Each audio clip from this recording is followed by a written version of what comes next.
for the final word in sports all across the state. You're listening to Sports Talk with your hosts, Phil Kornbluth, Will Pelagic, and the Professor Tom Hayes. You've been waiting all day, so join the show now by calling 800-956-7266. Especially younger players that are this is their first year making some of these trips. And for some of them, for the first time ever getting on a plane flight. Brad Johnson asked us how we were going to get to Missouri. I said, we're flying. We're not taking a bus, bud. Oh, he looked a little slow, and he didn't really hit the burst like we needed him to. Heck yeah, he looked good on film. He looked great, man. Good evening, everybody. Welcome back into Sports Talk, South Carolina Radio Network. Thursday nights, we are downtown Columbia. Exhale, your best 2 hours of the day. Now underway, Phil Kornbluth, Will Pelagic, Professor Tom Hayes, and Brian Leonard from our downtown Learfield studios in Columbia. Football, man, would I just love to be able to focus on football to some degree. NFL tonight. If I were in the stands with the Packer fans, yes, I would be booing the Packers, but that's just me. Would love to talk about that, and we will, but the college basketball situation just continues to boil, and it is moving in all kind of directions at a very fast pace with no end in sight, and who knows what's going to happen next. One thing has happened today, again, close to home, and we'll have the author of this story who broke this story with us in just a few minutes, Brian Ralph. Proud of Brian. He's a former Sports Talk intern, now living in Charleston, working for a basketball-related website, broke a story this afternoon that Gatto, the Adidas rep, who's caught up in all of this stuff, was attempting to work with was attempting to influence Zion Williamson towards Kansas in one of these deals. Similar to the situation that happened at Louisville. Exactly.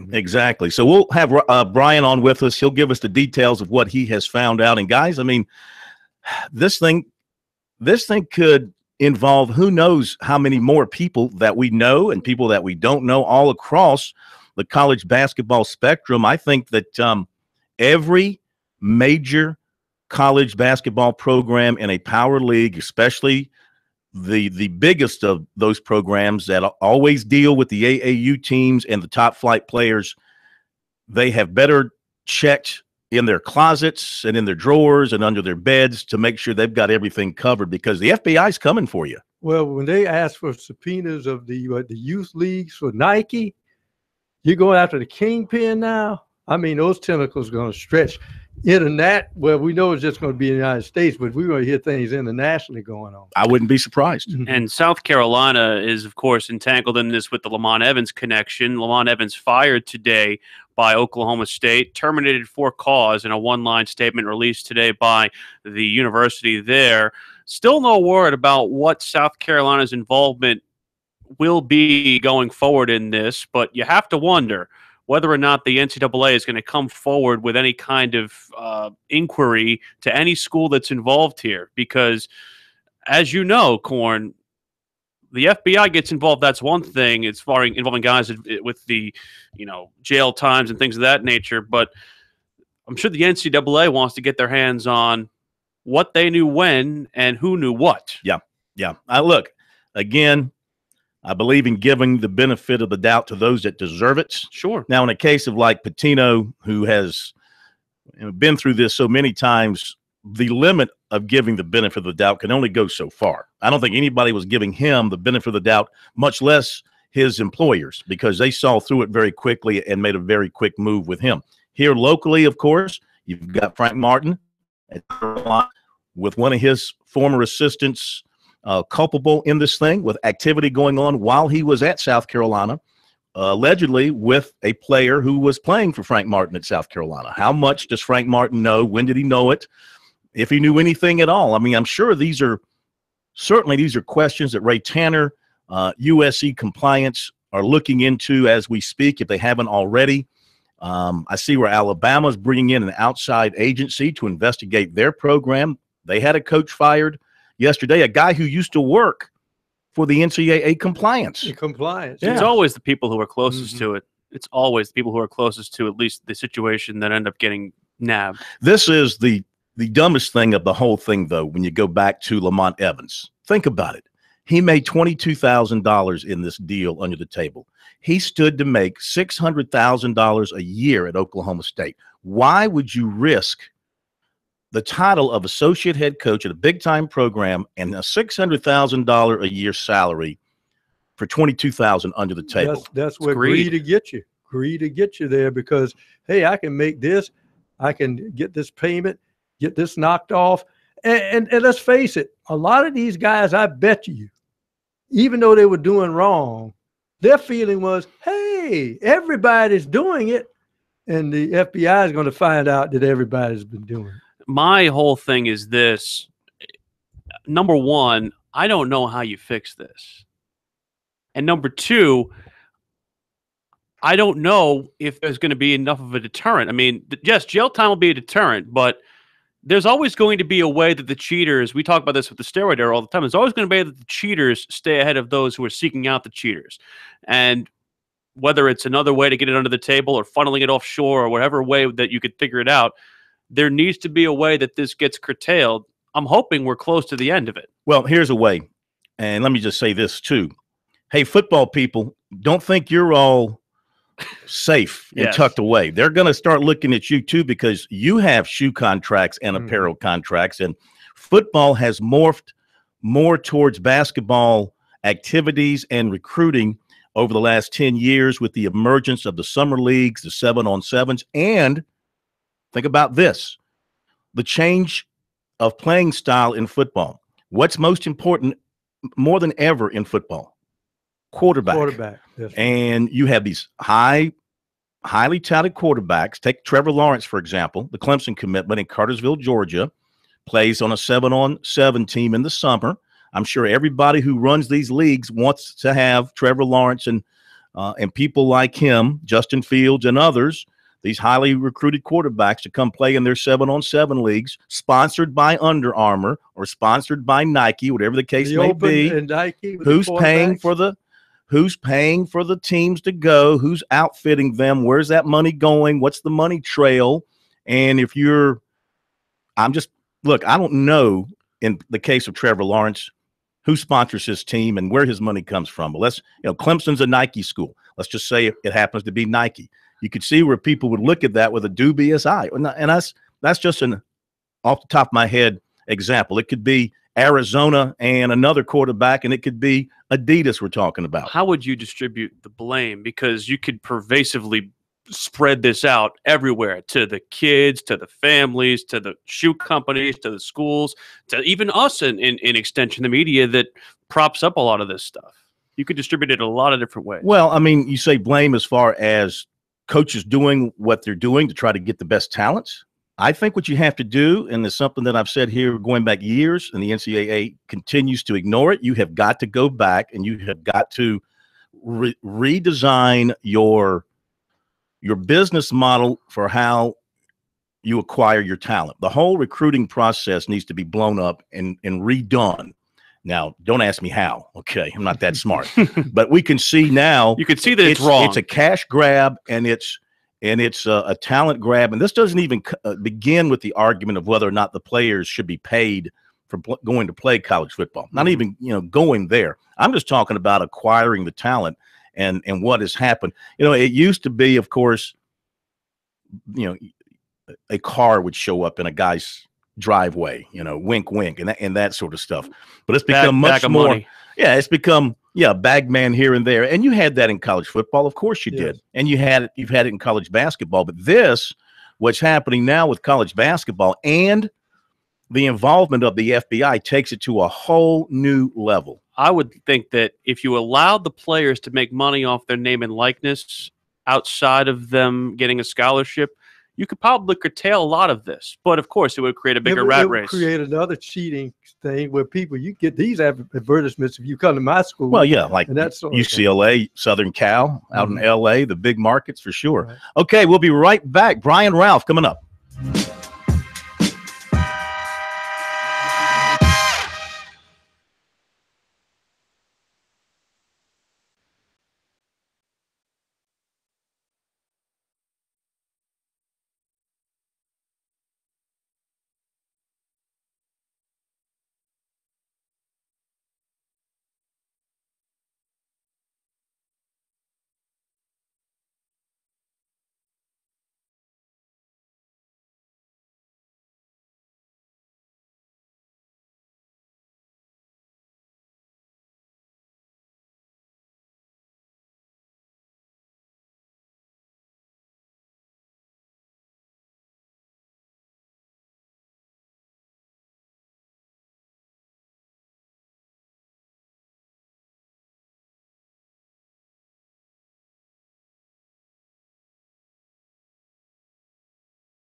Okay,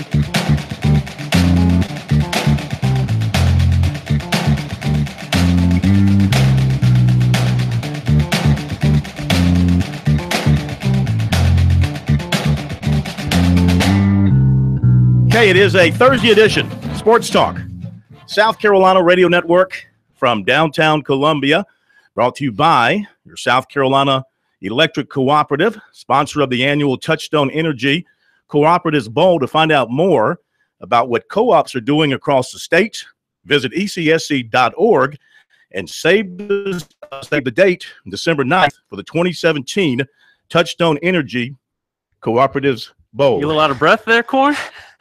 I walked the stairs. Wow. Had to go get my Glasses downstairs, yeah. glasses, and running those stairs was a bit of a jog. Okay, Brian Ralph is with us. Ralphie is a former intern with us here and producer of Sports Talk, who has gone off on his own to start a career with chessports.com and is a writer and somebody who follows college basketball very closely. And this afternoon, he broke a story involving this FBI investigation, Zion Williamson and others. Ralphie, how you doing?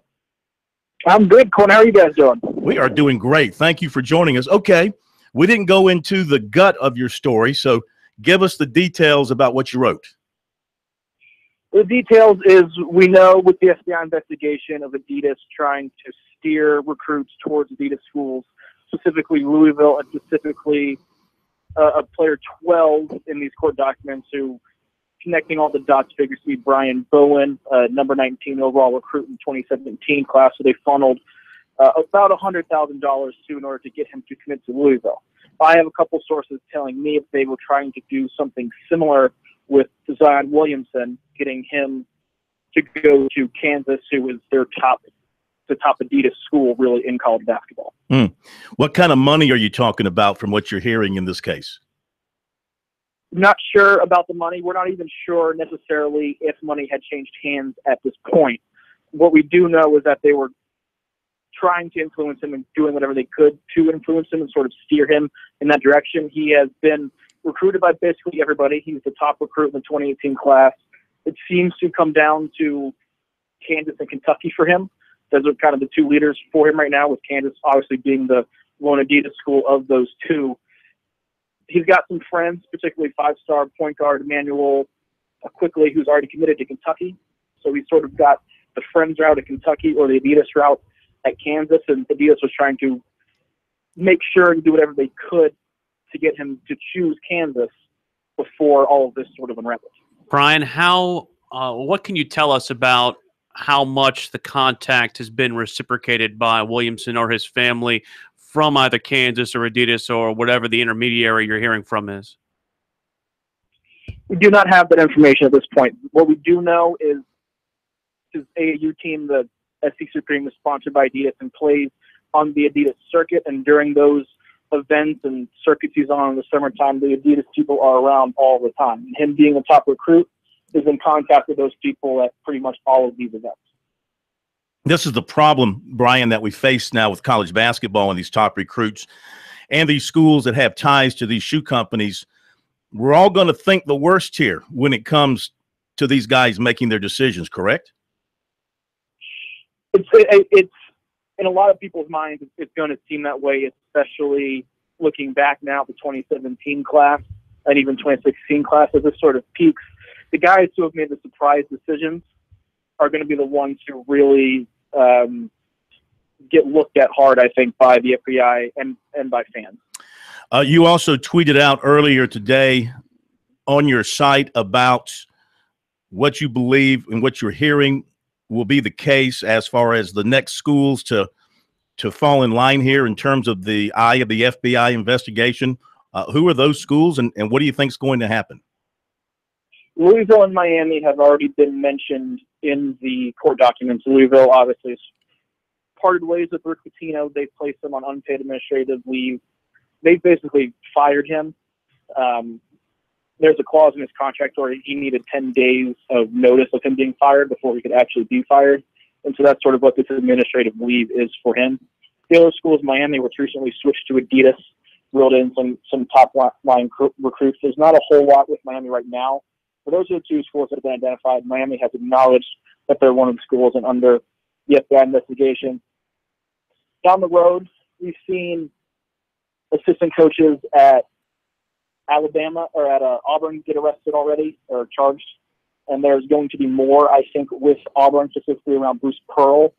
There seems to be a lot of evidence linking him to this, and that's going to be something to watch. Arizona has been, it's not officially identified, but pretty much identified as University 4 in these court documents, and numbers thrown around of $150,000 or so they would give to players, so I would expect some things with them to come on down the line as well. And Alabama is another school to keep an eye on with this. Their associate athletic director resigned yesterday after an internal investigation into the program found he may have had some dealings with a financial advisor and trying to bring an Atlanta area recruit, which it has not been named again, but we all anticipate and kind of connect the dots here and think it's five-star point guard Colin Sexton, who's going to be a freshman this year, trying to get him, set him up with a financial advisor once he goes pro, whether it be this year or next or whatever it may be. So those, I think, are the three schools worth keeping an eye on. More stuff coming out of in the coming days and weeks. Talking with Brian Ralph from Chat Sports, who's covering this FBI investigation of college basketball. So from what you and your other folks who are following this closely are hearing from your sources, does South Carolina have anything to worry about? I'm talking about the Gamecocks. South Carolina program, not necessarily. There could be some stuff with Frank Martin. Lamont Evans was fired by Oklahoma State, a longtime assistant on Frank Martin's staff and at South Carolina. So there could be some things that link back to him. Another Frank Martin guy, and Brad Underwood, who's out in Illinois, is also being looked at with his relationships and ties with Lamont Evans and things of that nature. So there's really no team in the country that can feel safe right now. At least no, high-level Power 5 team, because this is just the way business has been done. And if you wanted to recruit, especially a top-level recruit, this is kind of the things that you had to do. This is how business was done, and it was accepted. The FBI has come in and essentially said, no, this cannot be accepted. We need to change this and clean things up. So South Carolina may have a bit more worry than some because of the Lamont Evans factor, but I don't think they're necessarily on that front line of teams who need to be worried. Mm-hmm. In your feeling in researching this story, is it in your opinion that this was prevailing around college basketball and this was just understood that this is the way business is done? And also, just as an aside, Brian, can you name us a team that loses that's in this list? Because I've heard 5-star programs all over the place.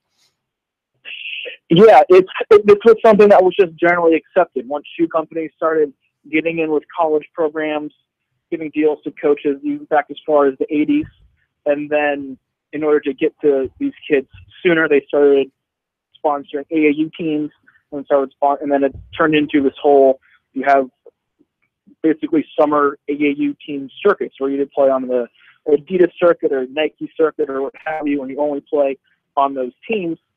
And it essentially becomes, if you're a Nike guy and playing the Nike circuit on a Nike AAU team, you're essentially kind of funneled to Nike schools. And if you're on the Adidas track, you're sort of funneled to the Adidas schools.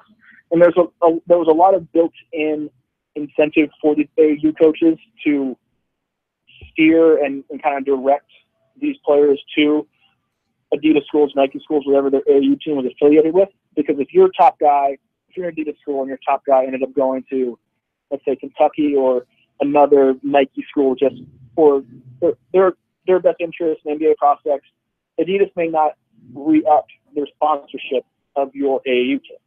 If that's the case, suddenly the AAU coach is out of a fairly high-paying job if it's one of the top AAU teams, and they have to kind of find another way of income. So this whole system sort of created incentives for everybody to sort of stay along these shoe companies' path, if you will. Hey, Brian, thank you so much. Good work. Continued good work with what you're doing, and we'll be following along. Brian Ralph at BRalph, RAUF 33. That is his Twitter handle. and the website is Chat Sports. Back in a moment.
The guys are always checking email.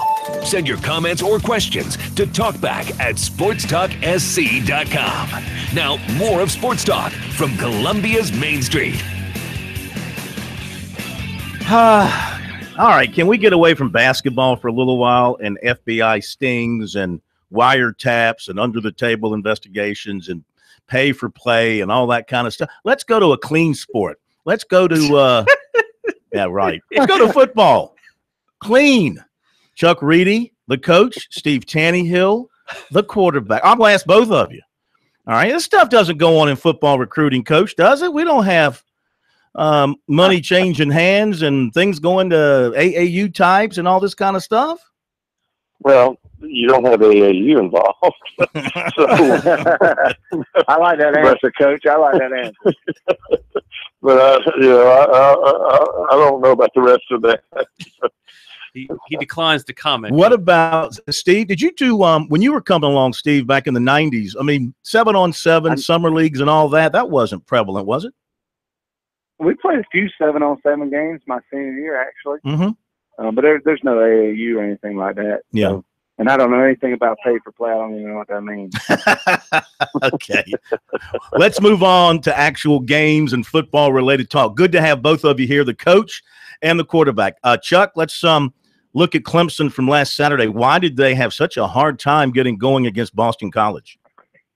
Well, they're going to have some ups and downs throughout the course of the year. Boston College actually has some pretty good players on defense, and I think Clemson, after coming off to a couple of really big wins, I mean, they at home went out there thinking they're just going to roll over these people, and it doesn't happen that way. And obviously Kelly Bryant kind of came back down to earth, and didn't have a great game, but to go to win them all and to have a great season, you've got to win those kind of games. You're going to have some of those, and they had some last year, and with the exception of Pittsburgh, they were able to get by them, and they were obviously so much deeper and just worn down, but they're going to have some more like that, and they've just got to be good enough to win.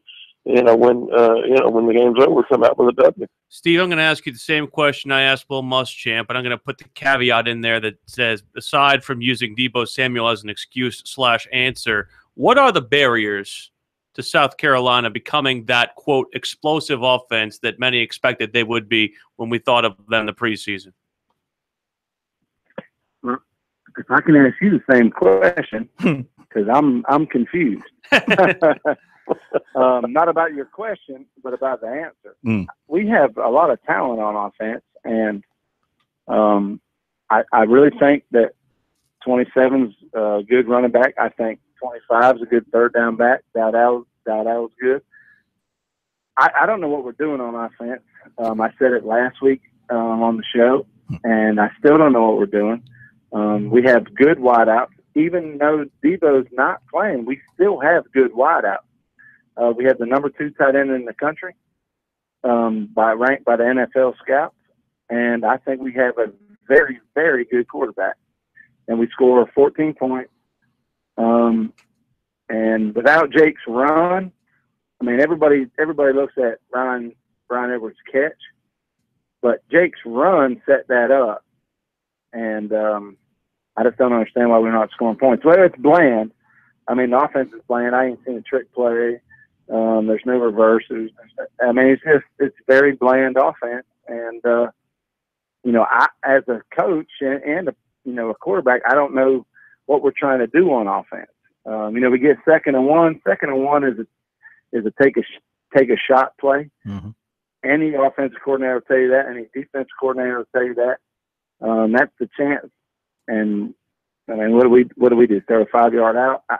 I'm confused. It's kind of boring football.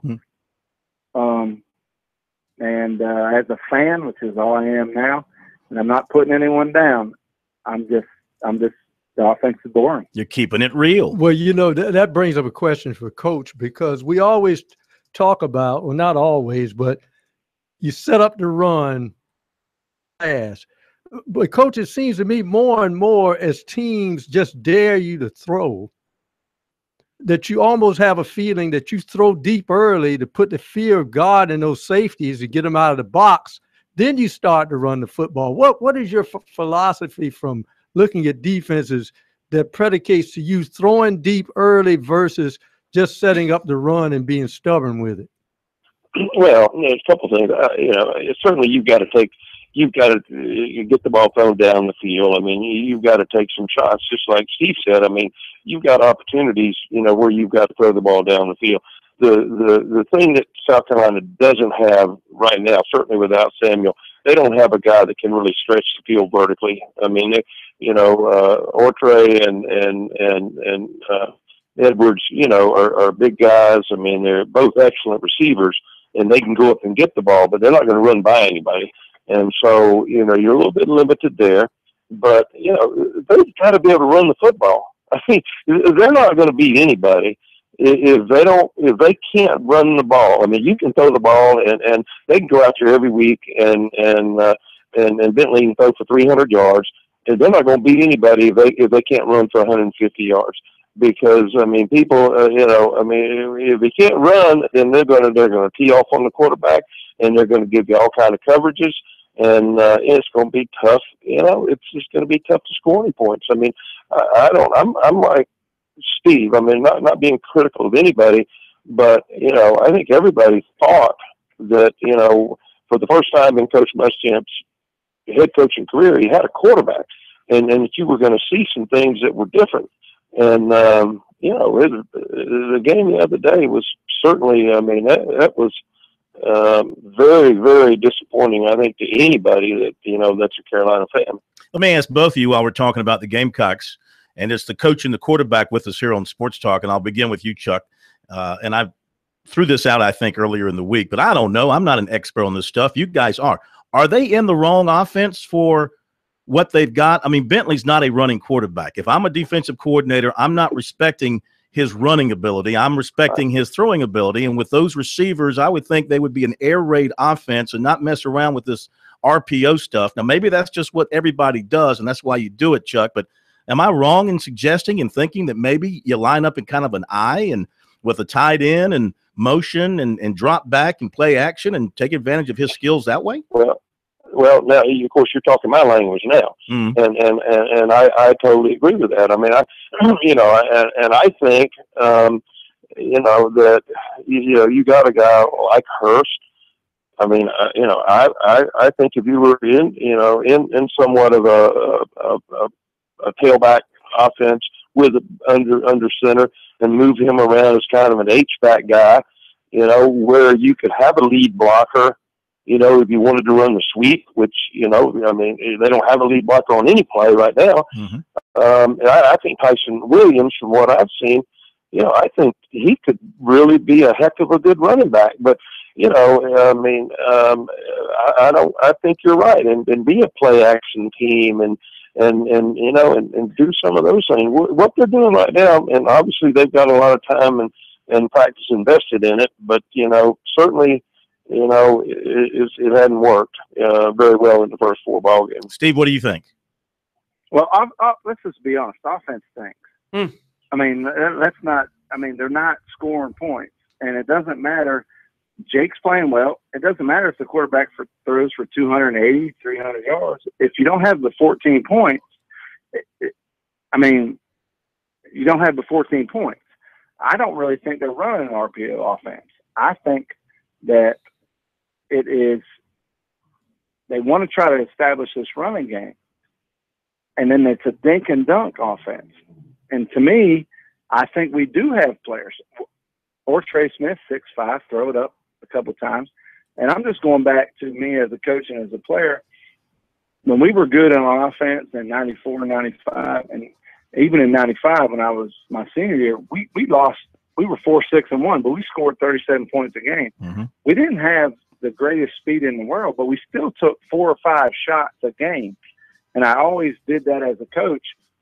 4 or 5 times a game, I'm going to throw the ball to beat. If it's incomplete, it's incomplete, but at least you're doing it. All right, hang on, guys. We're going to hit a quick break. A little bit more with the coach and the quarterback coming up.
We are back. Sports Talk, South Carolina Radio Network from downtown Columbia. Phil Kornblut, Will Pelagic, and the Professor Tom Hayes, brought to you by South Carolina soybean farmers and their checkoff. Learn more at scsoybeans.org. Pork powered by soy.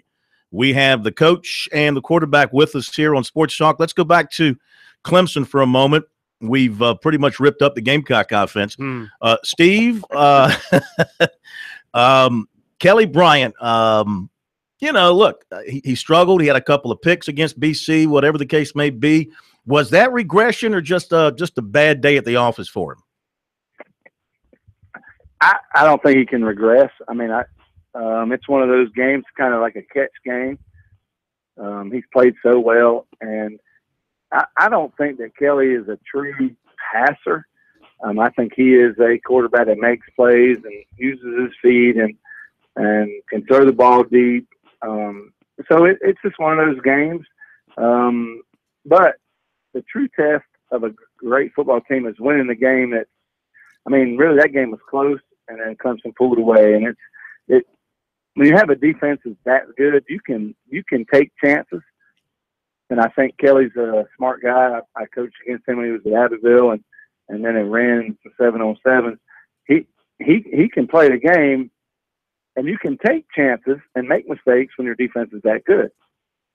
Coach, as far as the matchup with Clemson's defense against Virginia Tech's offense, is this Virginia Tech offense better than the Louisville offense they saw, or do you think that Lamar Jackson still brings more of a punch than what Virginia Tech's going to bring to the table? Yeah, no, I don't think Virginia Tech is as good on offense as Louisville. I mean, but they're going to be much better defensively than Louisville was, and that's why, I think this will be the biggest test that Clemson has left on their schedule. Now that doesn't mean they're not going to have they're going to have some games where they struggle, as they did a year ago, but I think Virginia Tech will give them the biggest challenge that they'll have, really the rest of the season, and mainly because of their defense. I don't, even though Virginia Tech's putting up a lot of yards, offensively, they're not as dangerous as what Lamar Jackson was. In your days facing Virginia Tech, going up against, let me think now. Did you ever face Bud Foster as an OC? Well, Bud was there. He wasn't defense coordinator. Okay. He wasn't the defense coordinator until the 90s. He was there. In the late 80s. Yeah. But they were all, they had Bruce Smith. I mean, they had some, they were very, very good now when we played them in the mid to late 80s. But I'll tell you, Clemson, what we saw, and I said this last week on the show, what you're getting ready to see, they're going to settle in with Feaster and Etienne. They're going to. Tony Elliott wants to run the football. They throw it down the field and all that. He wants to run the football, and they're going to become a very, very good running football team because of those two guys, and that's going to make some pressure off of Kelly Bryant and just make them that much better offensively. As an offensive coordinator, when you have a real good kicker like Greg Hugel get hurt and you're late in a football game, does that change the plays you go to, knowing that maybe you've got an unproven guy that has to hit a winning field goal, or your philosophy and your pattern of calling plays late in the game don't change? Well, I don't think it changes. I think there could be a certain circumstance where, if it's the end of the game and you've got to get in field goal range or something of that nature. But, I think they've got confidence in the kicker that they've got. I don't think that's going to alter anything that they've been doing. Steve hit the nail on the head. There's some any team that plays them, there's not much room for error because, you're going to have a hard time scoring a lot of points with them. And Clemson's good enough on offense that they're going to be able to score enough to win just about every week. All right. Last thing, Steve, let you guys go. South Carolina, Texas A&M. Texas A&M averages about 40. They give up about 30. I mean, I know you're not real pleased with the Gamecock offense. Can they score enough to win this game, or is their defense going to be good enough to keep it close enough to where the Gamecocks will have a chance? Well, losing Bryson Allen Williams is a tough blow. He's a good player, and we're kind of thin in linebacker. But I think we got to score 30, at least 30 to win. I don't have much confidence in that. Texas A&M, that place is going to be rocking, night game. I think we can win, but I think we've got to force some turnovers, and I think we have to score 30 points in that range to win the football game. And I think we can do it. Don't get me wrong. I think our offense has the talent, but we just gotta play the game and change up a few things. And what am I? I'm just an analyst or a fan or old coach or whatever. But I do think we can win. But I do think we got to force some turnovers and score somewhere around 30 points.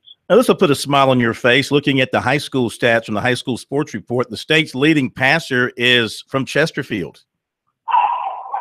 Yeah, well, they know how to do it up there. You taught them. You taught them how to do it. We're going to throw the ball, and Chesterfield's having a good year. They are. Yeah, and all my guys are still there. Grant Calder's my D coordinator and still D coordinator. So I keep in touch with them. They're doing good, and I love it, man. Chesterfield's a great place. Hey, you guys have a great weekend. Chuck, thank you. And Steve, thank you as well. We will talk to you next week. Thank you. Appreciate it, man. Thank you. Thank you very much. Chuck Reedy and Steve Tannehill, coach and the quarterback, always telling us exactly what is on their minds. All right, let me do recruiting here before the top of the hour, if I may. Go right ahead. I have everybody's permission. Mm-hmm. You got Actually, your I glasses don't really on. need anybody's permission. You got your glasses on? I do, Thank you. yes. Good gracious. Offensive lineman Jamari Sawyer of Atlanta will choose between Clemson and Georgia. Announcement December 20th. His coach, who is Chris Slade. Remember Chris Slade? Yes. Mm-hmm. Yes. In fact, we were talking. He was on that Virginia team that beat Clemson for the first time in 1990. I was at that game in Charlottesville, and a former NFL star. Mm-hmm. Yeah. I've heard of him. Ken Hatfield. Yeah. Anyway, says a lot of great things about Sawyer. Great kid, great player, a lot of talent, really good fundamentals. Kind of a nasty side to him within the rules, as he put it. Went to Clemson in March, planning to return for the Florida State game in November. Not sure if that'll be an official visit. He was at Georgia last weekend. He's been to both quite often, the coach said. He talks about the family atmosphere at Clemson and Dabo Swinney and things that he's done well. Georgia has his best friend as a starting freshman offensive tackle in Andrew Thomas, and is the in-state school and is getting after him pretty hard as well. So who knows how that one's going to go, but it's down to those two. Defensive end KJ Henry of Clemens, North Carolina, received his Under Armour All-American jersey yesterday, and he said that he's looking at October 27th for his Clemson official visit. He has been to Georgia, and he's going to go to Virginia Tech on the 21st. Basketball, Clemson offered 2019 6'8" James Wiseman of Memphis. Better make sure he's not Adidas connected. And in baseball, 2019 shortstop Braylon Wimmer of Yukon, Oklahoma, committed to South Carolina. Supposedly a very big deal. John Whittle all excited about this commitment, so it must be a big deal. Yes. Doesn't take much to get John excited, but when the Gamecocks get a quality baseball commitment, in particular, he gets extremely excited. True that. Hey, a reminder, if you lose us over the airways for whatever reason, you can stay with us on our website, on YouTube, our video audio feed, SportsTalkSC.com, and, of course, our stations around the state that are streaming via the TuneIn app. Our Columbia affiliate never leaves us. You can always find us on the TuneIn app, The Point Radio, good place to go, and others.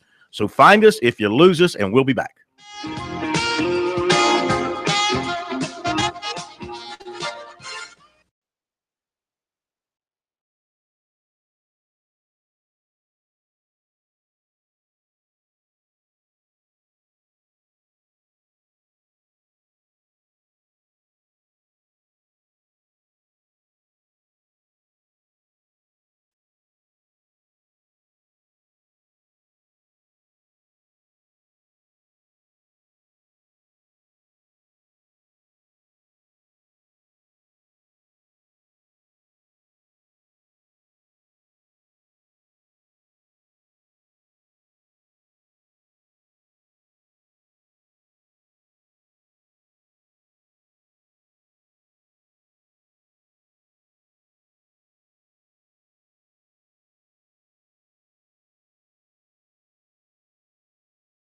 have called Channel 4.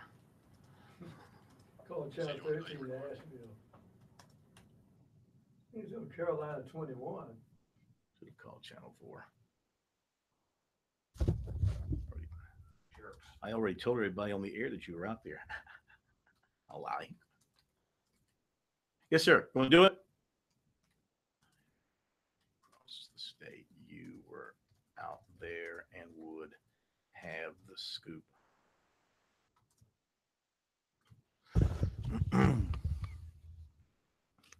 You ready, sir? Did you get the stuff I emailed to you? You have any questions about anything? Now, I'll give you, I'm waiting for everybody else to give me their picks. I need your picks. I need pros picks. Oh, yeah, I give it to I need to get them to me. I give it all. And I need Matt's picks. I'll get all those filled into you. Football coach has later. You go do the thing. Yeah. You ready, Brian? Okay, here we go. And we're coming down in 3, 2, 1. Offensive lineman Jamari Sawyer from Atlanta will choose between Clemson and Georgia, according to his coach, former NFL standout Chris Slade. Sawyer visited Clemson back in the spring and is expected to return to Tiger Town for the Florida State game later this season. He was at Georgia last season. He plans to announce on December 20th. Defensive end KJ Henry of Clemens, North Carolina, plans to take his official visit to Clemson on October 27th. He's been to Georgia. He'll go to Virginia Tech on October 21st. He'll also visit USC. Basketball, Clemson offered 2019 6'8" James Wiseman of Memphis. And in baseball, 2019 shortstop Braylon Wimmer of Yukon, Oklahoma, committed to USC. Phil Kornbluth, South Carolina, Radio Network Sports. Okay, here we go, Phil. I love it when I do it. Paul Sutherland recovered from a heart attack suffered Friday night. They don't say if it was at the game. He underwent surgery Monday, according to the principal.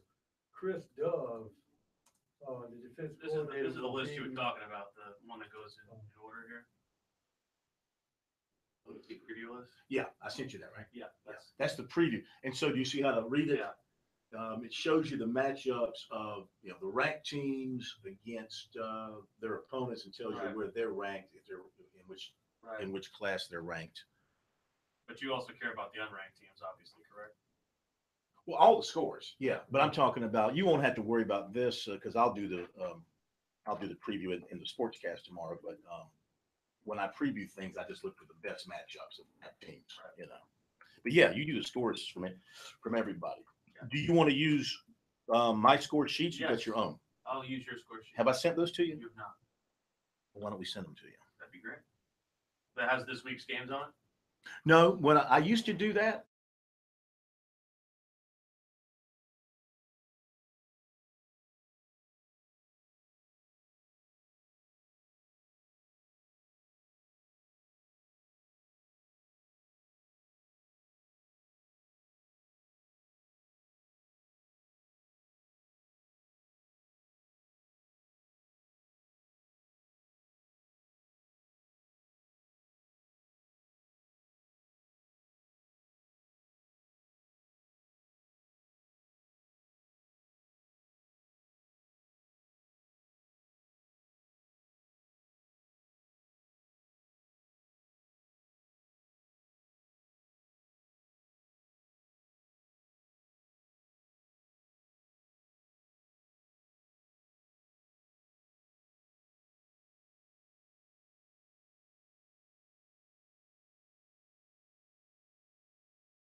2 of Sports Talk up next with your hosts Phil Kornbluth, Will Pelagic, and the Professor Tom Hayes. Don't leave us hanging. Join the show, 800-956-7266. All right, back we are. Sports Talk. South Carolina Radio Network. Admit it. Your favorite sports talk show in the world. Phil Kornbluth, Will Pelagic, Professor Tom Hayes, Brian Leonard behind the bulletproof glass again tonight. Busy show still to come for you here in our second hour. Oh, let's see what we've got coming up. A visit from the play-by-play voice of Virginia Tech, John Laser, Newberry football coach Todd Knights as well.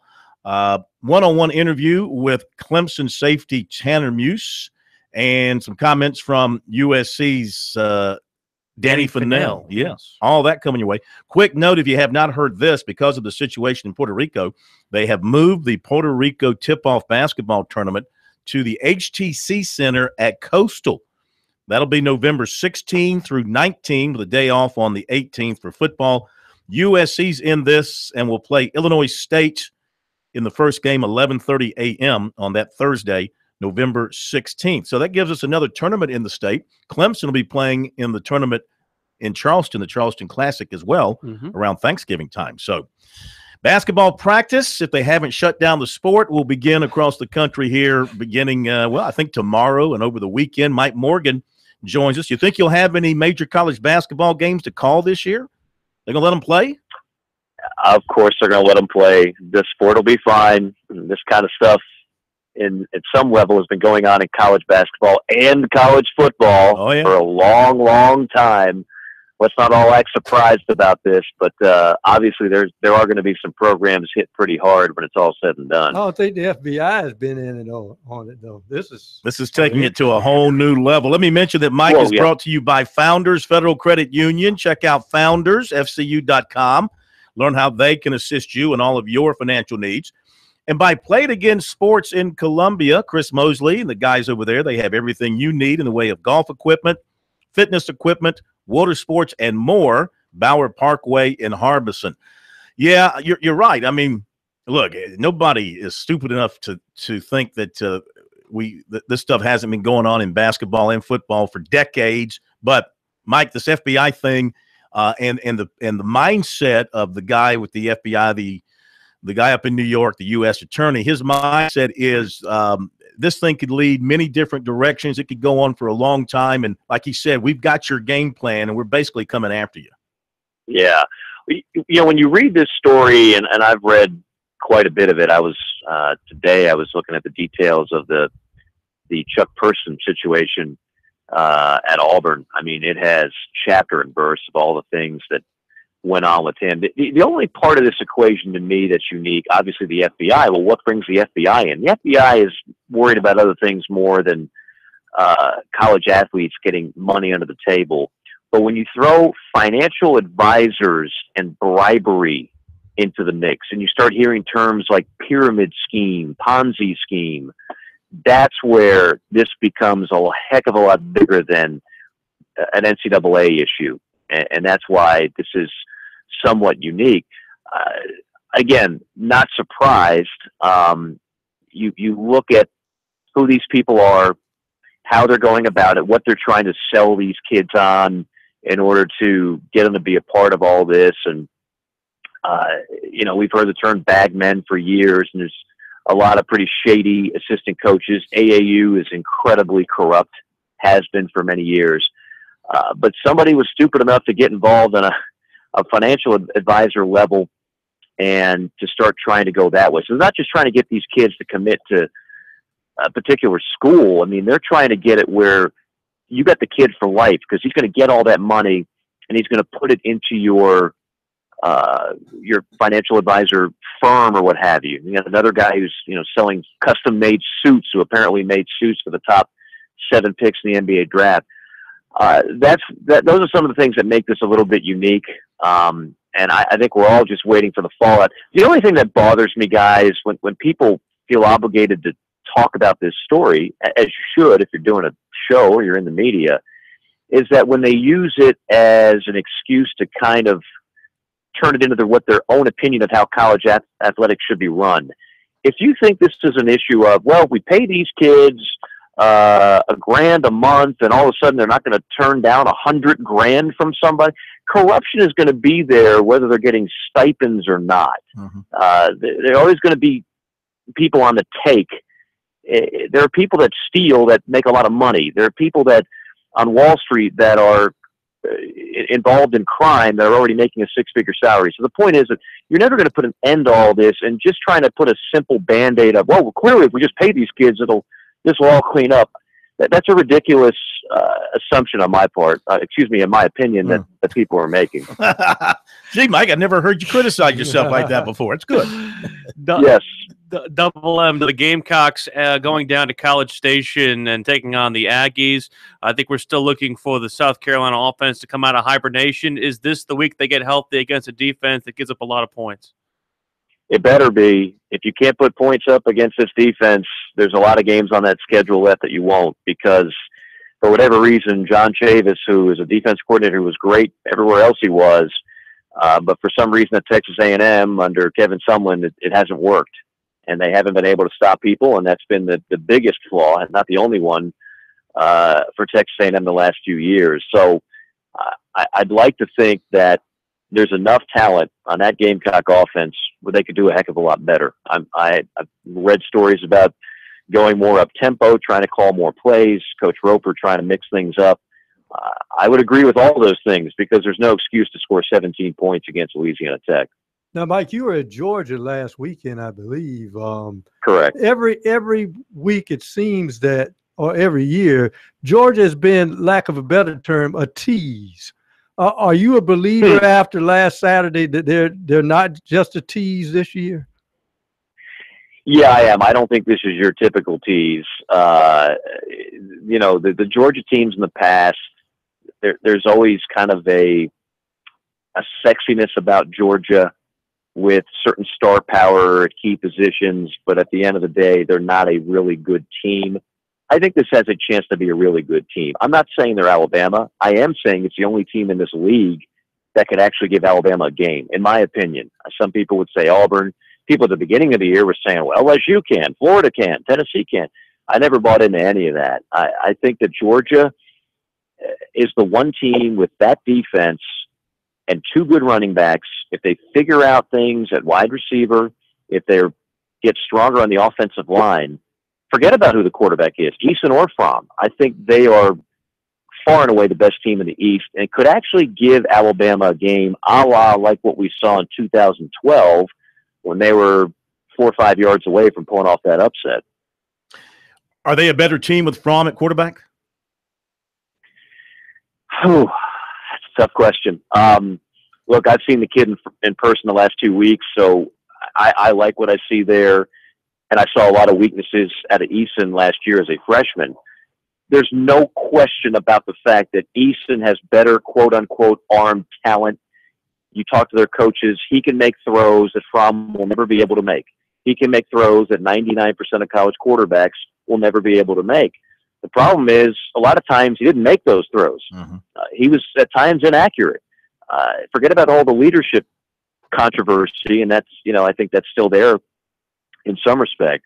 But he just has to be a better passer and more consistent if he is going to win at this level. He was not that consistent last year. Reminded me of a young Matthew Stafford who was pretty erratic as a freshman. But he has that ability, much like a Stafford did, to become the number 1 pick in the draft and become a great NFL talent. All that is there. It's just whether or not he's ready to do it now. Fromm, to me, is the safer guy, but he's not going to win. If you're down 10 in the fourth quarter, I don't think Fromm is going to pass his way into coming back from that deficit in a key SEC tilt. So I still think that Kirby Smart and company want Eastman to recapture that job. Mike, we thank you, man. Have a great weekend off, and we'll talk to you next week. Sounds good, guys. Mike Morgan on the move here on Sports Talk. Yeah, Georgia. I think they put another nail in Butch's coffin in Knoxville Saturday. Corey Helms out Saturday for the Gamecocks, according to Will Muschamp. And they're going to get Tavin Jackson back, and he'll make his college debut in some form or fashion, perhaps, but he will be limited in the secondary. We'll be right back.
Now back to Sports Talk, South Carolina's most listened to sports talk show for more than 30 years.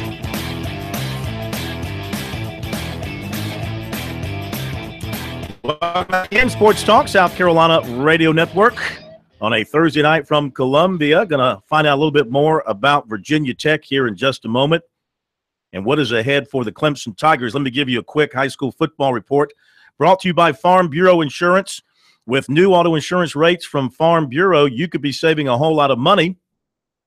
Even if you received a quote before, rates are now more competitive than ever. So get a no-obligation quote today at favrates.com. Players of the Week by the High School Sports Report in 5A, Quincy Hill, the quarterback at Spring Valley, having a great year. Had about 300 total yards in a win over White Knoll. In 4A, it is Chris Copeland of Cane Bay, a running back who had to play quarterback and had 300 yards rushing and 5 touchdowns. 3A Player of the Week is Manny Bright of Gilbert. Sparked his team to a win over Dreer, had 13 receptions, 289 yards and 3 touchdowns and a 78-yard punt return. AA Player of the Week, Bradley Holloman of Cheraw, 16 of 20, 272 yards, 5 touchdowns. 1A Player of the Week, Corey Fields of Baptist Hill. He passed for 357 yards and 3 touchdowns. Skeeza Player of the Week, Corbett Glick of Hammond, 7 touchdowns, 460 total yards, 423 through the air. It's our pleasure to welcome in now on Sports Talk, the voice of the Virginia Tech Hokies, John Laser. He joins us now here on the South Carolina Radio Network. And, John, as always, exciting for a home game in Blacksburg, but it seems like there's some particular excitement with the Tigers coming to town here this weekend. Yeah, without question. And a lot of that has to do with Clemson, of course, being the defending national champion and the fact that it's a rematch of last year's ACC championship game. But more of it, I think, for Tech is because it reminds them of the level of game that they were accustomed to playing in over the previous decade. And while we're not certain that it will go their direction on Saturday night, and most people probably don't feel that it will, it does give them an indication that the program under Justin Fuente is heading in the right direction. They'll have opportunities to make their way back to that level, and certainly that leads to a level of excitement. Where do you think Virginia Tech's biggest strength lies?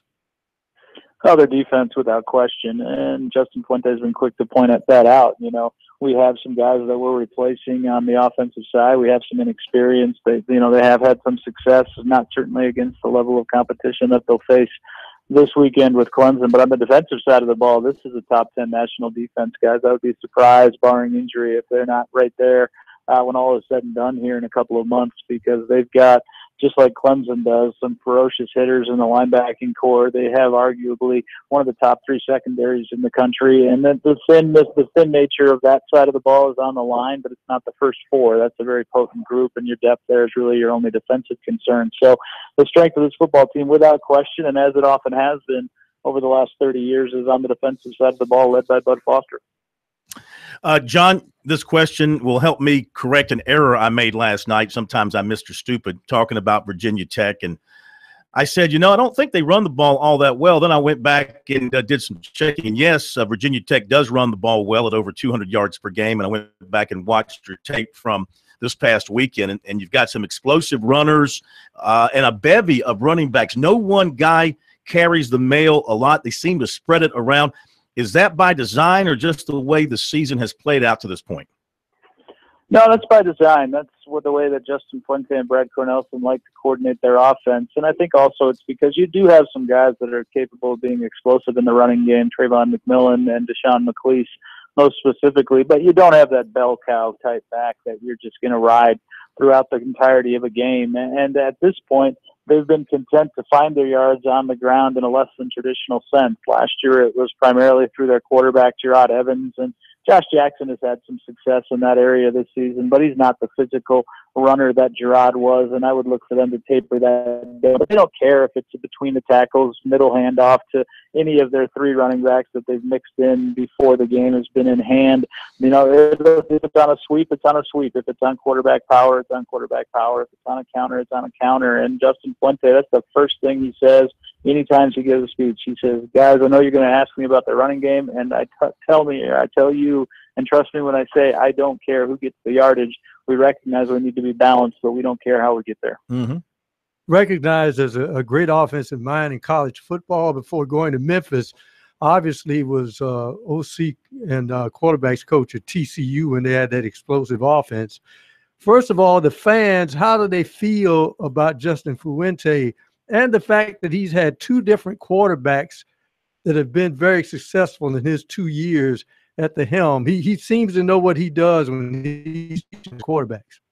Yeah, I think so. And he'd be the first to point some of that credit to Brad Cornelsen, because I think even more so than Justin does now while he's the CEO of this program, in terms of working hands-on with these guys, Brad is probably the guy that does that the primary amount of time. So the combination of those two guys has certainly been a benefit to this program. And I think when you look at Gerard Evans and you look at Josh Jackson, you see two very different quarterbacks. He was bigger, he was more physical, he was actually faster on top of that and had the bigger arm. But when you hear Justin Fuente talk about Josh Jackson, it's in a completely different fashion than he used to talk about Gerard. He was always very hesitant to give Gerard praise, and I think that's because he recognized that Gerard, and it's been pointed or borne out now in the fact that the NFL essentially passed on him, he had such a long way to go in terms of what he didn't know in terms of reading defenses, and he relied on that natural physical ability a lot, and that was frustrating for Justin because, he at the end of the day is a coach and a teacher, and he wanted to coach and teach, and maybe that message wasn't always getting through. And Josh is the opposite of that. He grew up the son of Fred Jackson, longtime running backs coach at a couple of different programs, but most prominently at Michigan. And he understands the culture. He understands offensive schemes. He understands defensive schemes. And more than that, he understands his physical limitations. So he's quick to take the advice, take the critique, and want to get better. And I think the pairing of those three, Jackson and Brad and Justin, has really just only scratched the surface of what it can be going forward. But the initial obvious reaction to it has been a positive one. Voice of Virginia Tech, John Laser, joining us here on Sports Talk, South Carolina Radio Network. The quarterback position, obviously very important because of the fact that you have an all-conference and in some cases possibly all-America candidate at wide receiver in Cam Phillips. How has he looked this year with Jackson at the helm? Yeah, he's looked dominant, and in a couple of the games he's been uncoverable. That East Carolina defense, and I don't mean to disrespect them, but it's pretty clear when you watch the games and you watch the tape, they just don't have the capability of covering a guy to that level, and he set the school record, and this is a program that now dates back 125 years, set the school record for catches in a game with 14. So he was uncoverable there, and obviously some of the other opponents have tried to roll coverage his way because Tech doesn't have anybody on the opposite side of him that's anywhere close to, at this point, his experience level or his physicality. So you would expect bracketing and you would expect all of those things, and Cam's been able to beat that. So right now there's somewhat of a sense of, he played third fiddle a lot of times the last 2 years to Isaiah Ford and to Bucky Hodges, who both left and were drafted into the NFL. And now we're wondering, was he underutilized? And I don't think that's correct. I just think that a lot of credit goes to Cam for the work that he's put in. He's gotten a lot stronger, particularly in his lower half, and he's become a lot more than a slot and possession receiver, despite the fact that he's not the tallest guy in the world. He's been a perimeter weapon. So he's legit, and, I think he revels in the opportunity that he'll have Saturday to prove that against a higher level of competition, and we'll certainly see if he's able to. For the Hokies to have success, he's going to have to be a big part of it. Well, it's going to be a great night. It's going to be a great weekend. I imagine people are already arriving in Blacksburg, getting their parking spots and preparing their tailgates and everything else. So you guys have a great weekend, and we thank you so much for being with us here tonight on Sports Talk. My pleasure, guys. Anytime. Thank you, John Laser, the voice of Virginia Tech, the Hokies. And, gosh, I hate that. Unfortunately, I'm out of the mix this weekend, so we'll have David Hood of TigerNet covering for us on our website. But I love going to games at Lane Stadium. I was there the last time Clemson went on a rainy, and I want to say was it a Thursday night? It was rainy. It was cold. It was foggy. And you know what I did? I went all the way to Blacksburg, got up into the press box. Was that 99? 2011. Okay, 2011. Opened up my bag, and I had left my laptop. Get out. No, I left my laptop. Oh, no. I had to borrow and steal and scratch to get my stuff done after the game. But they helped me out, and we got it done. But Mr. Stupid struck again. We'll be right back. Todd Knight of Newberry going to join us here.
Welcome back into Sports Talk, everybody. Phil Kornblut, Will Pelagic, Tom Hayes, brought to you by South Carolina soybean farmers and their checkoff. Learn more at scsoybeans.org. Pork, powered by soy.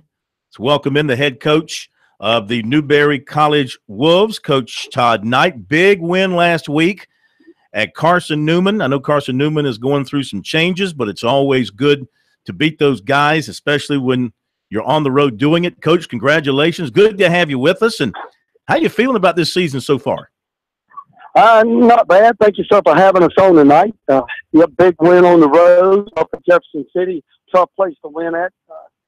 We've had our way a little bit at home with Carson Newman the last couple of years, but on the road it's been tough. You know, the last time we went up there was in 2011, so it's been a little drought there, and I'm glad to see it come to an end. Well, you guys I'm sorry, go ahead, Coach. We started off a little rocky. You know, we opened up with a tough opponent down at Citadel, and I thought we played hard. I was pleased with our effort, but not pleased with the outcome. And, you know, there's an old saying in ball that don't let one game beat you twice. Well, I know the saying, and I think I let it happen to us. We went on the road up to Virginia Union and did not play well and dropped one that I feel like we should have had. But since then, we've turned it around. Our kids are back, and we had a great game to open up at home and then went on the road and had that big one. So I feel like we bounced back and ready to get after it. Nick Jones, your quarterback, seems to be playing well. Markel Castle had a big game in Jefferson City as well. You've won 11 in a row in the South Atlantic Conference. And I think, you know, people are excited about what you're doing and the opportunity to win another league championship. I know there's a lot of football still ahead for you, but do you see things kind of coming together the way you drew them up in the preseason? Well, I don't know about the way I drew it up, but, you know, early we did struggle at the quarterback spot. Nick, as good a kid he is and as good an athlete as I think he is, he was still young into it. He had a couple of snaps under his belt from last year, but not, you know, as the guy. You know, stepping out there, starting against the Citadel, that was a tough card to draw to open up the year for him. I feel like he's really grown as a quarterback the last couple of weeks and a kid that we can count on. And I look for him to do nothing but get better as we go along. So, yeah, I'm excited about the future for us here. And every time we go out there, Nick just seems to have more confidence and it's growing, and you can see the kids believe in him. And as long as that's happening, I think we got a shot. Coach, it's going on a year plus now where your guys have not allowed a 200-yard passer or a 100-yard receiver. Your pass defense has been rather stout. What do you attribute that to? Well, you know, I'm not a big stat guy, so I wasn't really aware of that one. So thank you for bringing it to my attention. But a lot of that's got to go to the guys up front. You know, offensively, when you talk about, you know, offense, people always say, man, it starts up front. Well, defensively, I don't think it's any difference. I mean, you know, you could have great guys in the back, but if you can't put the pressure on the quarterback and he's got enough time, he can dice you up. We've been very fortunate over the last season or two to have some great ones up front. You know, Jamarcus Henderson, All-American defensive end for us, is a great example. You know, I don't know if I've been around a kid that's got a motor like he does, and he just puts so much pressure on the passer that's a big key to it for us. Talking with Coach Todd Knight of Newberry, the Wolves trying to keep it going. They've got UNC Pembroke coming in to Setzler Field Saturday at 4 o'clock. We can just say UNC. You can tell people if you beat them, you just beat UNC. You can leave the P off of there. Okay. All right, I can live with that one. What kind of club do they have? I know they're 1-3, but tell us a little bit about the Braves. Well, Phil, they remind me a lot of us. You know, they're a playoff team from last year, just like us. They're retooling a new quarterback, just like us. I feel like their strengths lie on the defensive side of the ball, which is exactly where we are right now. On paper, this is a great matchup. I think kicking game-wise, I would probably give us the nod. You know, but that's why whatever's on paper really doesn't matter. You know, it comes down to what happens on Saturday. But I think it's going to be a heck of a ball game, and I hope that this big win that we had Saturday, the momentum that it's given us, can pull us through several more games here. And I'm hoping that because they've dropped a couple in a row that that may get them down a little bit. So you never can tell. We got to play it out and see what happens. Well, we wish you the best of luck. Again, 4 o'clock at Setzler Field, a chance to get out and see the Wolves in action. I know one thing, you have been drawing some big crowds to your home games. Well, I'm very lucky. You know, the Newberry faithful around here, they'll follow us just about anywhere we go. And, well, when we're at home, they pack the place, and it's really a special place. You know, you can't compare it to the Carolinas or the Clemson, that kind of thing. It's a smaller setting, but it's very, very special. Phil, you know, that you got kids running all over the place and kids lined up high-fiving the team as they come out on the field, and great family atmosphere. But, boy, it's really something special when you come out and you see that crowd and they're all dressed in red and they're backing you. It's really pretty cool. Well, good luck. Hopefully we'll get a chance to see you down the road. I know we'll be there in October with our Sports Talk in-season show with you and other folks at Newberry, so we'll definitely see you then. But good luck on Saturday, and thanks for joining us. Yes, sir. Thank you. Thank you so much. Todd Knights over at Newberry got it going in a really big way now to where they're the preeminent team in the South Atlantic Conference. They certainly are. Gamecocks going down to Texas A&M this weekend. In a couple of days, they'll take on the team at Cal Field, who they've never beaten, coincidentally, at Cal Field or at all since they moved to the SEC. The man who has taken the big place of Bryson Allen Williams, Danny Fennell. I had a chance to speak with him amongst reporters on Tuesday. I mean, I love it. I like both those positions. I've played those both all my life throughout high school, so I was comfortable with it. And, yeah, I like it. You know, it's weird when you look out there, you don't see number one on the field. But like I said, took a couple drives, we got over it. I definitely got to – that's never going to hurt to get sacks. I wish I would have made the other one. But, yeah, that's definitely something that I want to do. It's kind of the same stuff. Was that a little meaningful, kind of being able to get that first college sack? Of course. I mean, it's first sack. You know, I'm happy it came, and we'll get more. As your snaps went up, you got a little more playing time. How do you think you responded this past week? I mean, I feel like I did well. Of course, there's things you can work on. I mean, you watch the film, and there's things that you got to do better. But I feel like as a whole, I did pretty well. You get more responsibility. Who's kind of been that person to guide you the most? Really kind of my coach. My coach tells me, he'll say, hey, man, your role's increasing and stuff like that. So he'll say, hey, we got to do this. When they threw me in there at Sam, that's how you do that, this, that, and the third. And, you know, he'll really coach me up, and I appreciate that. What's the best advice you received? Just go play, you know, just don't really think about it. You know, it's just take it from the practice field to the game field, you know, because it's we prepared for this. What's the thing that you've improved on the most since, whether it's preseason, beginning of the year, whatever, until now? Getting off the ball, that's something I really want to continue to improve on, but that's something that's so important. If you get a good get off, then, I mean, that's really the main thing. At what point last week did you kind of sort of get the sense that you were going to have a pretty big role going into the last game? I mean, on Sunday, I mean, they come in and they tell you, they let you know, hey, you're going to be doing this, that, the third. So, I mean, they let you know, and we prepare it all throughout the week. So, I mean, just from Sunday on. Apologies, you've been asked this before, but just with A&M, their running game is pretty sizable. They're a very horizontal team. How much does that emphasize you to kind of be ready to go sideline to sideline? I mean, every game, that's the kind of defense we run. We always got to run to the ball. That's our thing. If you got to be in that box when they stop the film, when the runner's down. So we always want to go sideline to sideline. All right, that's USC's Daniel Fennell. Some call him Danny. Christian Kirk. Big challenge for the Gamecock defense and also for their special teams on Saturday. He's a big challenge, not only in the special teams, but also in the horizontal running game and also the passing game, and also Kellen Mond. I mean, you're going to have to force him to throw it. I think that's the big part of winning this game for South Carolina is if you force Mond to throw it, he's only a 50% passer. Exactly. If you force him to throw it and you keep him contained in the pocket, you have a chance to hold them down. And you prefer him throw it late down the middle. You'll be at Texas A&M, Lucky Dog. I will be. Yeah, don't you love the traditions they have there? All the things they do. I don't love that they don't have female cheerleaders. Well, that's a personal preference. That's a personal preference. That's your own deal. Ladies and gentlemen, I personally have no problem with what they do with their cheerleaders. I didn't even notice they don't have female cheerleaders. They're yell leaders. Is what they're cheerleaders. I didn't even notice that. All right, we'll be right back. Don't go away.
The guys are always checking email.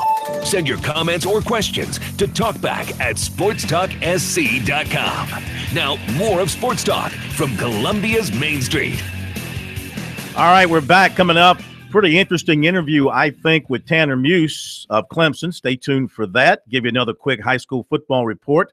Brought to you by Farm Bureau Insurance. New auto insurance rates from Farm Bureau. You could save a whole lot of money. Be sure to check out the rates online at favrates.com. Quick look at some of the stats from the high school sports report this week. State's leading rusher is Zach Doe of John Paul II, got 1,011 yards. Leading passer, Savion Watson of Chesterfield, 1,575 yards already and 20 touchdowns. Top receiver, Jay Patterson of Bluffton with 724 yards and 11 touchdowns. Tanner Muse, big, good-looking safety. A Terry Kennard-like safety. If you remember Terry Kennard, we're talking a big, physical guy. A couple of weeks ago against Louisville, he got ejected for targeting, as you might recall. So when I had a chance to talk to him earlier this week, I wanted to get into that topic with him. What happens with a player who was ejected for targeting? I mean, how do you find out on the field that you've been tossed, and then how do they treat you at that point? Where do you go, and how do you keep up with the football game at that point? It's a very confusing time. You're just kind of sitting there. You don't know anything more than the fans know. You're just kind of watching on the screen, the play being broken down. You're like, did I do it? Did I not do it? You're trying to think to yourself if you're going to be ejected or not. Just kind of talking to the guys. They're trying to pump you up and all that stuff. But when you do finally get to go out, it's a rough time. You got to get off the field as soon as you can. And then they scored on the next play, so that was hard to hear, just the fans cheering. And then getting to the locker room, there's nobody in there. It's just you. You got to sit there and just kind of recollect on what happened, and then take all your stuff off, get in street clothes. It's almost kind of like being in jail, being away from the game you love. But they provided a TV, which was awesome, so I got to watch the game. It was a little delayed, so I could hear the fans screaming, but I never knew which ones it was because we was right under the Clemson side. So they were still loud when the Clemson scored or whatever. It was delayed, and it was kind of rough. But seeing my team at halftime and cheering them on, coming into the locker room was awesome. Anybody stay back there with you during the game action to make sure you didn't leave the locker room? Yeah, Thad Turnip CG had to stay with me because I couldn't watch it live at all. Because I remember going up to see my family, but there was a gate, and I couldn't go around the corner or I'd probably get in trouble. So seeing them not being able to go across the gate and give them hugs and kisses, so it was really rough. I mean, as a player, do you think that's a bit extreme, the way they deal with somebody who maybe just inadvertently has a targeting call against them, or whether it's inadvertent or not? Do you think maybe that's a little bit on the extreme side? I think so. I think we should be able to go back on the field and cheer on your teammates, because that's what – I mean, you prepare all week just to get ready for that game, and not being able to be part of it, it's really hard to take from a player. And you're a big physical safety who loves to hit, probably maybe more than anything else, you love to deliver the big hit. Has that been an issue with you to kind of dial it back a little bit and make sure you avoid that kind of hit? No, I'm not going to dial back anything I do. I'm going to keep going as hard as I can and just correct my mistakes. Like I said, just getting to the line of scrimmage when he comes around the corner before and reading my keys is where I should have been at the time. And since I wasn't, I suffered the consequences, and that play just happened to be a bang-bang. And unfortunately, it went the way it went, but I'm not going to slow up, and I'm going to keep going as hard as I can. Now, to this game against Virginia Tech, should be another very physical game on both sides of the ball. What do you know so far about Josh Jackson and the things that he does well? He's a great player. He loves to throw the ball downfield. He'll tuck it and run it as well. So he brings a lot of different options to the game, and he's going to be tough to stop, but we're going to try our best and see what happens. What are some of the things about their offense that you might recall from last year's ACC championship game in preparation for that that will help you in getting ready for them this time? Yeah, just watching how they carry themselves and watch how hard they played, because they played hard. They came back 21 unanswered points, I believe it was, and just watching the different wrinkles they have in the game. They have a lot of different – what they take from different teams, and they compile them together. So it's going to be a tough challenge for us, but we got to stay disciplined and do our best. Yeah. Now you guys have played Auburn and you've played Louisville, and now you get these guys. I mean, how do you compare Virginia Tech from what you've seen on film to those two teams you've already played? It's hard, but they take the physicality of Auburn and then the elusiveness of Louisville, and they try to mash it together. And it brings such a tough and diverse offense. You just got to be, like I say, on your keys, and you got to understand your fits and all that stuff. So it's a lot of pre-snap alignment before the play even starts. So 80% of the play is pre-snap. You never know what's going to happen. And so in your position as a safety, in trying to keep an eye on Jackson and what he does running the football, how careful do you have to be not to let a receiver slip behind you and get open behind you deep? Yeah, he has an arm. He's always looking for that downfield shot. So even when he is scrambling, you never really know if he's going to pop it out or he's going to squeak it out with the run game. So you got to stay on your guy and hope that the front four are going to do what they do and what they've done all year. So I trust them, they trust me, so it works both ways, and we just hope they get the job done, and then if they don't, then we will. And even in a game like Boston College, where it took to the fourth quarter before you guys put them away, at least offensively, seemed like the defense, came out and pretty much, except for the one touchdown, did its thing, and you guys showed up pretty well last week. Yeah, we did very well. We had a tough field position the whole game, and think they got the ball on the 40 plus all day, and then we was inside the 20 almost all the time for offense. So it's tough to put the offense on that side of the ball, and then it's also tough on the defense. But we just kept striving forward and trying to get the best out of our guys, and we did. And hopefully on special teams, that's what I take a lot of pride in, because I've done it for these last 2 years, and try to give the offense a better field position and also help our defense get better field position.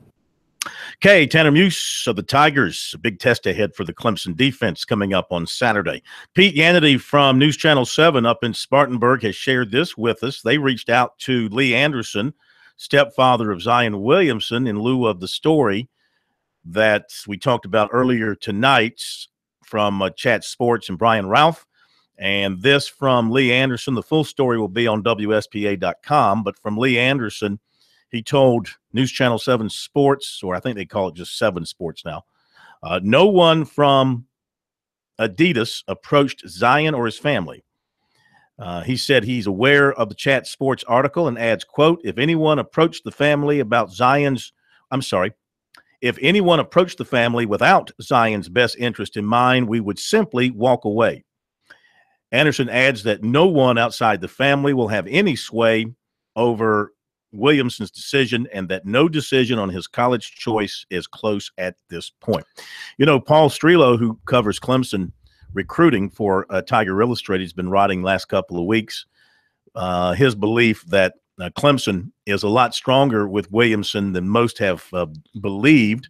And he wrote this week that with all this going on and the insinuations of involvement with Adidas and Adidas schools and what all that means, that negative connotation, this all works in Clemson's favor to perhaps land Williamson. Well, Kentucky's not involved with Adidas, though. So, yeah, and his good buddy neither is North Carolina. So it might just eliminate Kansas. I'm not sure North Carolina. I mean, he hasn't. Lee has not confirmed that they're going to take an official in North Carolina yet. In my contact with him, he's got Kentucky was postponed because of a personal family matter. Kansas is this weekend, right? You got Duke scheduled. You've got UCLA scheduled. Duke also not with Adidas either. So, but you know what? Just because they're not with Adidas does not convince me that other things aren't going on. It's still very, very hard to take off the table. I mean, more power to him if he gets off the table. And more power to him. And there's really not any air conditioning under Brad Brunell's seat. I mean, that seat is kind of warm now. It's probably red hot. Yeah, it's probably red hot, and everybody knows that. But what does Williamson care? He's a 1-year guy anyway. There you go. He could be a carrier air conditioning unit. Absolutely, for that seat. He could be a frigid air freezer blowing cold air under that seat. If he can go in there and help them. A blessed Yom Kippur to you, sir. Thank you. Yes, I'm gone tomorrow. You have a safe trip to College Station. I'll bring back some Whataburger for you. Great. Thank you, Brian. Brian will be here tomorrow night. Pro will be here tomorrow night, and you'll be with us from College Station. Safe travels. Howdy. Thank you, everybody. Have a great night. Sports Talk will see you tomorrow night.